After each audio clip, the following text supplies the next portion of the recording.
하나님께서 이 말씀으로 우리에게 은혜 주시기를 소망합니다. 지난 한 주간 가슴 아픈 일들이 있었습니다.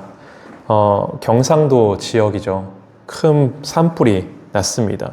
그동안 우리나라에서 일어났던 산불 중에 가장 최악의 산불이라고 합니다.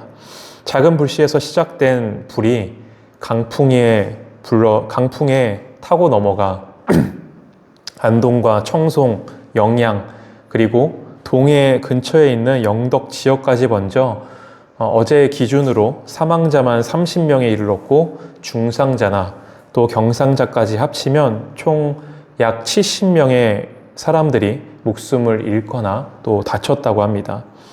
또 이 지역에 살고 있는 수천 명의 사람들이 살 곳을 잃게 되어 하루아침에 이재민이 되는 그런 상황 가운데 놓여 있습니다. 저도 속초 지역에서 사역을 감당할 때 산불을 경험해 보아서 알지만 산불이 한 번 나면 정말 그 기세가 무섭습니다.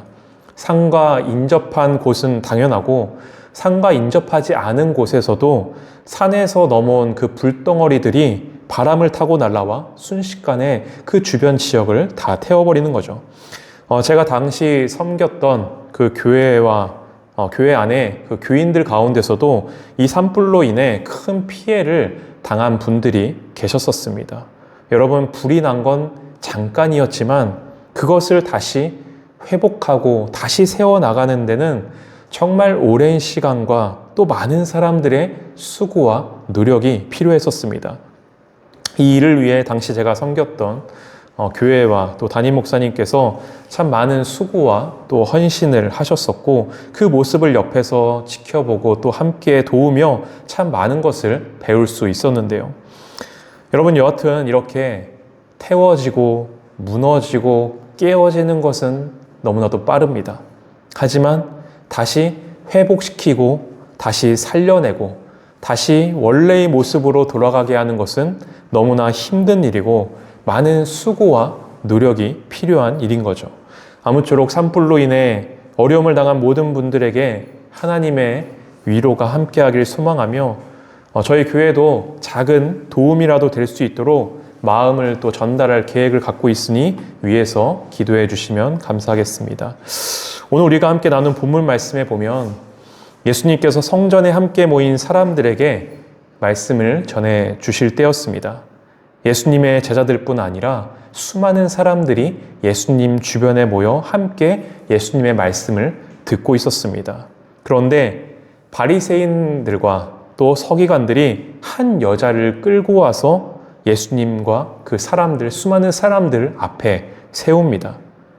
여러분, 이 여자는 어떤 여자였습니까? 이 여자는 음행 중에 잡힌 여자였습니다.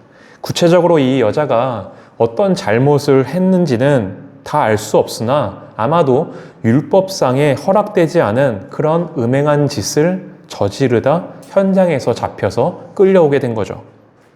여자를 그렇게 끌고 온 바리새인들과 서기관들이 예수님께 이렇게 질문합니다. 선생이여, 이 여자가 간음하다가 현장에서 잡혔나이다. 모세는 율법에 이러한 여자를 돌로 쳐 죽이라 명하였거니와 선생은 어떻게 하여야 말하겠나이까? 여러분, 이들의 말은 잘못되거나 틀린 말이 결코 아니었습니다. 왜냐하면 분명히 모세가 기록한 그 율법에는 그렇게 기록되어 있었기 때문입니다. 우리가 갖고 있는 이 성경의 모세오경만 봐도 수많은 율법들이 기록되어 있지 않습니까? 그 안에는 우리가 지켜야 될 것들, 또 범하지 말아야 될 다양한 법들이 그 안에 존재하는 거죠. 그리고 그렇게 기록된 법을 어겼을 경우에는 이렇게 돌에 쳐 죽이거나 또 죽이진 않더라도 그에 합당한 죄의 대가를 받도록 하라고 말씀에 기록되어 있는 겁니다. 다시 말해 이 여자는 음행하다 잡혔으니 율법에 의하면 돌에 맞아 쳐 죽어도 마땅한 그런 여자였던 거죠. 그런 이 여자를 바리새인들과 서기관들이 잡아와 수많은 사람들 앞에 세워 공개 처형을 하고자 했던 겁니다. 여러분, 이 여자는 이제 모든 것이 무너져 있는 상태입니다. 스스로의 삶도 무너져 있고요. 그리고 이제는 사람들에게 자신의 죄가 이제 다 드러나게 되었으니 고개도 제대로 들고 다니기 어려운 그런 사회적 매장을 당할 만한 그런 상태였죠. 하지만 여러분, 예수님의 마음, 예수님의 관심은 그들과는 좀 달랐습니다. 예수님의 관심은 이 여자가 지금 당장 저지른 그 죄에 놓여 있지 않았습니다. 예수님은 이 여자가 저지른 이 죄를 넘어 무너지고 망가져 있는 그녀의 삶의 존재를 바라보셨고, 죄를 먼저 따지거나 묻기 이전에 그것을 먼저 안타까이 여기며 그녀를 불쌍히 여기셨던 거죠. 여러분, 그래서 어떻게 하십니까? 몸을 굽혀 손으로 바닥에 어떠한 글씨를 쓰십니다. 그리고 난 후 이렇게 이야기하시는 겁니다. 너희 중에 죄 없는 자가 돌로 치라. 여러분, 이것은 예수님께서 그녀와 함께, 그녀의 곁에서 함께 돌에 맞아 죽을 각오를 하고, 아니 그녀를 대신하여 돌에 맞겠다는 그러한 마음으로 자신과 그녀를 둘러싼 수많은 사람들에게 그렇게 말씀하셨던 겁니다. 예수님은 이 여자를 바라보며 안타까이 여기는 마음, 그녀를 불쌍히 여기고 긍휼히 여기는 마음, 거기에서 머무르는 것이 아니라 한 걸음 더 나아가셨던 겁니다. 한 걸음 더 나아가 자신의 몸으로 그녀와 함께하며, 한 걸음 더 나아가 자신의 몸으로 그녀의 무너진 삶 가운데, 다 불태워진 그 삶 가운데 기댈 수 있는 따뜻한 품이 되어 주시기를 소망하셨던 거죠. 앞서 제가 속초에서 사역을 하며 경험했던 그 산불 이야기를 드렸었는데요. 당시에 고성과 그 속초 지역의 산불 소식을 듣고 많은 분들이 이 소식을 안타까이 여기며 많은 관심과 또 도움의 손길을 보내주셨었습니다. 곳곳에서 피해를 본 이재민들을 위해 사용해달라고 성금을 보내주셨고, 또 여러 가지 다양한 물품들을 모아서 보내주셨습니다. 어떤 곳에서는 생필품을 보내주시기도 하고, 또 어떤 곳에서는 속옷을 모아서 보내주시기도 하고, 또 어떤 곳에서는 먹을 음식을 보내주시기도 하고요. 또 어떤 단체, 여러 단체에서 직접 찾아와 자신들이 몸으로 뛰면서 함께 도와주겠다고 그렇게 찾아왔었습니다. 모두 다 너무 귀하고 감사한 손길들이었습니다. 그런데요, 그 과정을 경험하면서 한 가지 아쉬웠던 것은 도움의 손길을 줄 때 정말 그곳에 필요한 것이 무엇인지, 또 직접 찾아오기 이전에 우리가 찾아갔을 때 정말 도울 수 있을 만한 일이 있는 것인지 먼저 알아보고 확인하고 관심을 갖고 그렇게 물어보고 오면 좋겠는데, 그렇게 보내주셨으면 좋겠는데, 그 도움의 손길이 너무나도 일방적일 때가 많았었습니다. 그래서 이미 생필품은 가득해서 더 이상 필요하지 않은데 또다시 또 생필품을 보내주시기도 하고, 지금 당장 와도 도와줄 수가 없는 상황인데 일할 것이 없는데도 일방적으로 찾아와서 도와준 일 없냐고 팔을 걷어붙일 때 그 마음은 감사하지만 현장에 있는 사람으로서 오히려 참 곤란하기도 하고, 이 지역의 피해를 안타까이 여기며 도와주는 것은 그 마음은 감사하지만 그럼에도 불구하고 조금만 더 배려를 했으면 좋았을 텐데 라는 아쉬운 마음을 가지곤 했었습니다. 그래서 그 과정 가운데 제가 섬겼던 교회의 담임 목사님께서 정말 귀하게 하셨던 한 가지의 사역이 있었습니다. 그것은 무엇이냐면 거의 매일마다 그 피해 현장을 가서 다니셨습니다. 곳곳으로 누비면서 다니면서 직접 그 이재민들을 만나는 것이었습니다. 그리고 그들을 만나 지금 당장 필요한 것이 무엇인지, 지금 당장 어떤 어려움, 도움이 필요한 건지, 지금 당장 도와줘야 될 것이 무엇인지를 확인하고 그것을 날마다 체크하여서 그 소식을 한국교회에 알려주는 겁니다. 그래서 한국교회의 도움의 손길과 연결해주는 그러한 중요한 역할을 감당했었습니다. 그 과정에서 제가 함께하며 배운 것 중에 가장 중요한 한 가지가 바로 이것이었습니다. 한 걸음 더 나아가는 것.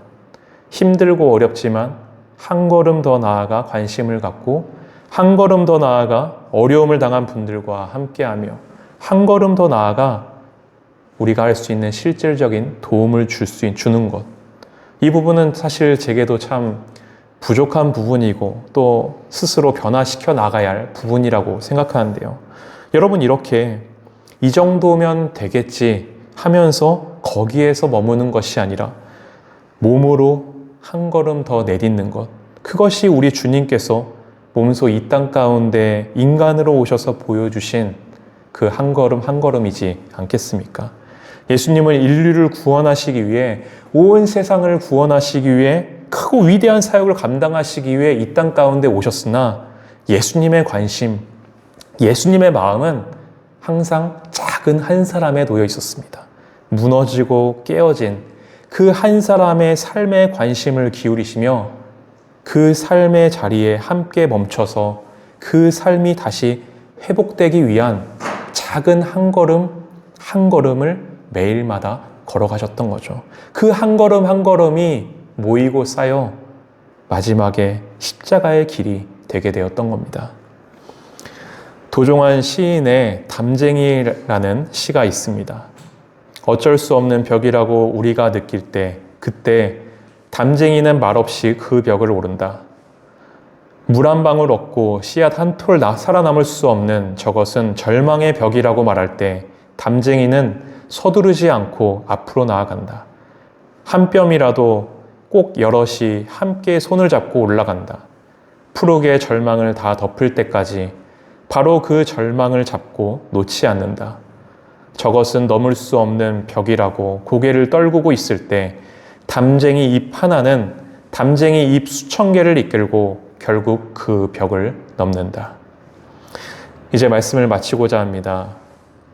현장에서 음행 중에 잡혀온 이 여인을 사람들은 바라보며 이 여인은 물 한 방울 얻고 씨앗 한 톨 살아남을 수 없는 절망의 벽이라고 여기며 그렇게 외쳤습니다.